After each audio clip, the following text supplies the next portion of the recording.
ጀመርኳል ያሳፍራችኋል መጸለይ ስትጀምሩ። አሁን ምግብ ላይም ቢሆን እኮ ለቅሶ ቤትም ይሁን ሰርግ ቤትም ይሁን አባታችሁን ሆይ ማለት ከቻላችሁ ማለት ስትጀምሩ ሌሎች በበጎ ሕሊና አይመለከቷቸውም። እንደ አሳፋሪ ነገር ያረጉታል።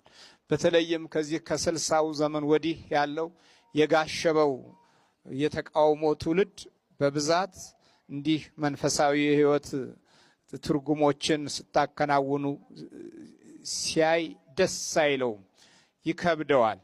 ተራቁተህ ስትሄድና አመለኛና ሱሰኛ ሆነ ስትሄድ ግን ዘመናዊ ነህ። ሕሊናህ ናውዞ ሰካራም ሆነህ የምትወጣበትና የምትገባበት ሁሉ የጨላለመ ጠባይና ባህሪያት ካሉህ ይሄ ይስማማዋል። ለየት ማለት ስትጀምር እንደ እፍረት የሚቆጠርበት ሁኔታ። ዛሬ ብዙ በመናፍስት ተይዘው ወደዚህ ወደ እናንተ መጥተው መደባለቅ የማይፈልጉ ቱጃሮችና ሀብታሞች ለብቻ በድብቅ ይጠሩኛል። አይ የለም እዚያ ያለው እኮ እናንተንም በራሱ ማየቱ ያጽናናቸዋል፣ ኑ ወደዛ ስላቸው ያፍራሉ፣ ይቀራሉ። ግንኙነታችን በዚህ የተቋረጠም ጥቂት አይደለም። ስላንተ እናፍራለን፣ ስላንተ እንሰደባለን። በብዙዎች ነው ታዲያ፣ በጥቂቶች ብቻ አይደለም። ስለዚህ በኋላ ደግሞ ለወንድሞቼም እንደሌላ ሰው ሆንኩኝ አለ። በአንተ ምክንያት ለወንድሞቼም እንደሌላ ሰው ሆንኩኝ። ልክ እንደዚህ እንደሌላ ትሆናላችሁ። በእርግጥም አሁን መጸለይ ስትጀምሩ ያያችኋቸው አንዳንድ ነገሮች አሉ።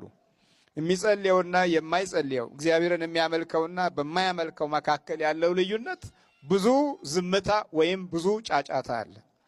በሚያመልከው መካከል ብዙ ዝምታ፣ በማያመልከው መካከል ብዙ ጫጫታ በምሰሙበት ጊዜ ምንድን ነው ይላሉ፣ ይከፋቸዋል።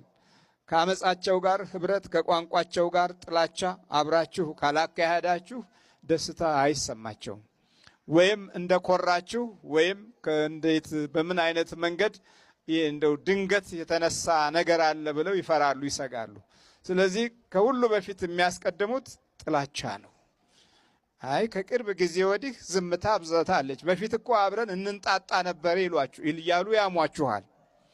ይሄ የእናንተ ዝምታ ግን የእግዚአብሔር መንፈሳዊ ኃይልን ያካተተ ስለነበረ በአጭር ጊዜ ውስጥ የተገነዘባችሁት መንፈሳዊ ግንዛቤ ከአመፃቸው ጋር ህብረት እንድትፈጥሩ ወይም ከወሬኞች ጋር የወሬ ጊዜ እንድታበጁ እግዚአብሔር አምላክ አይፈልግም። ከቃሉ የተነሳ የልቦናችሁ እና የህሊናችሁ ዝግጅት የመንፈሳዊውን ነገር ውበት ስለሰጠው እንዲህ አይነት ጠማማ በሆነ አካሄድ ውስጥ መሰለፍ አስፈላጊ እንዳልሆነ ህሊናችሁ አምኗል። መጸለይ ስትጀምሩ ደግሞ የበለጠ ይሸሿችኋል።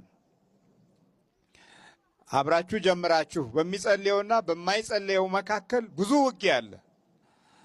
ብዙ ጊዜ ህብረት መንፈሳውያን የማይፈጥሩት በመጸለይና በማይጸለይ መካከል ያለው ድምፅ እንኳ መለያየቱ ነው። ጸለያችሁ የምትናገሩት የሌሎችን ልብና መንፈስ ዝም ያሰኛል። ሰግዳችሁና አምልካችሁ የምትኖሩት ኑሮ የክፋተኞችን መንፈስና ኃይል ዝም ያደርጋል። ስለዚህ መንፈስና ኃይል ዝም ያደርጋል። ስለዚህ ለወንድሞቼ እንደሌላ ሆንኩ፣ ለእናቴ ልጆችም እንደ እንግዳ ሆንሁባቸው። የቤትህ ቅናት በልታኛለችና የሚሰድቡህም ስድብ በላዬ ላይ ወድቋልና በማለት በእግዚአብሔር አምላክ የቤት ቅናት ቀንቶ ምን ያህል የእግዚአብሔር ክብር ከእርሱ እንዳለና እንደኖረ በማረጋገጥ በሰው ዘንድ ያለውን ክፉ ማጉረምረምና ጥላቻ ወደዛ በማስወገድ ለአንተ ቤት ቅናት ይዞኛል አለ። ለቤትህ የእግዚአብሔር ቅናት ሲነሳ የወደቀውን ስለሚያነሳ ከሰዎች ይበልጣል የእግዚአብሔር ጉልበት። ከሰዎች ሐሳብ፣ ከሰዎች ባህሪ፣ ከሰዎች ጠባይ የእግዚአብሔር ጉልበት ይበልጣል። በወደቀው በኩል የሚደርስ እግዚአብሔር ብቻ ነው። በወደቀው በኩል የሰው ልጅ ለመድረስ አቅም እንደሌለው ዳዊት ተናገረ። ለእናቴ ልጆች እንኳ እንግዳ ሆንኩባቸው። ይሄ እኮ ነው በቃ ለእናቴ ልጆች እንግዳ ሆንኩ። ሌላ ሰው ማዕድ ማለት ነው። እንደዛ እስከሚሆን ድረስ በቤትህ ቅናት ተፈትኛለሁ። የቤትህ ቅናት ልቦናዬን ኃይል ሰጥቶታል። የቤትህ ቅናት በሌሎች ዘንድ በቤተሰቤም ዘንድ ክፉ ጥላቻ ቢኖርም በአንተ ኃይል በኩል ሁሉን ነገር ለማሸነፍ ዝግጁ ነኝ ብሎ በዚህ መንፈሳዊ ኃይልና ጥበብ ዳዊት ተማጽኗል። ዛሬ የሚነበበው የማርቆስ ወንጌል ምዕራፍ 8 ቁጥር 39 ላይ እንዲህ ይላል። ሕዝቡንም ከደቀ መዛሙርቱ ጋር ጠርቶ እንዲህ አላቸው፣ በኋላዬ ሊመጣ የሚወድ ቢኖር ራሱን ይካድ። ምኑን ይካድ? ራሱን ይካድ። ዳዊት ራሱን ክዷል።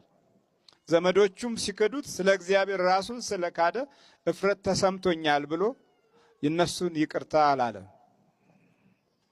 ቀደም እንዳልኳችሁ 3 ጠላቶች አሉን። አንደኛው ጠላት የራሳችን ክብር ነው። የራሳችንን ክብር ለእግዚአብሔር ክብር አሳልፈን ስንሰጥ መንበርከክ እንለምዳለን፣ መስገድ እንለምዳለን።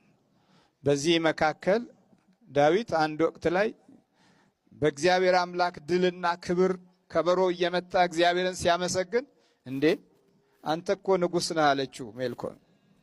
አንተ እኮ ንጉሥ ነህ፣ እንዴት እንደዚህ ወደ ታች ወርደህ ከበሮ እየመታህ ትዘላለህ አለችው። ንጉሥ ሆነህ አለችው።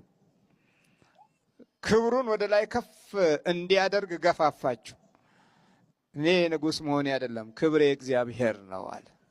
እግዚአብሔርን አከበረ። እርሷ ይህንን በመናገሯ መካን ሆና እስክትሞት ድረስ አልወለደችም። በእግዚአብሔር ክብር ላይ ስለተነሳሳች፣ በእግዚአብሔር ክብር ላይ ቦታ ስላልሰጠችው፣ ለክብር ቅድሚያ ስለሰጠች መካን ፍሬ አልባ ሆና ኖረች። የእግዚአብሔርን ክብር ዳዊት አስቀደመ። በሚስቱ ፊት የነበረው ዝቅ ብሎ የታየበት ሞገስ ለዳዊት ታላቅ ጸጋና ኃይል ሆኖ ተቆጠረለት። ንጉሥ እኮ ነህ። ብዙ ሰዎች በወንበራቸው፣ በስልጣናቸው፣ በማዕረጋቸው መካከል እግዚአብሔር እንዲገባ ክብሩና ኃይሉ ከውስጣቸው እንዲኖር መንፈሳዊ ፈቃድ አይኖራቸውም። ትልቅነታቸውን እዛው ለመጠበቅ በሚያደርጉት ግብ ውስጥ ብዙ የመንፈሳዊ ልምዶች ያመልጧቸዋል። ለምቀኞችና ለተንኮለኞችም እጅ ወይም ክፉ ተግባር መሳሪያ ይሆናሉ። ክብራችንን ስንተው አንደኛው ጠላታችንን ተውን ማለት ነው። ትልቁ ጠላት የሰው ልጆች ለራሳቸው የሚያበጁት ክብር መካከል ያለውን ውጊያ አለመረዳት ነው።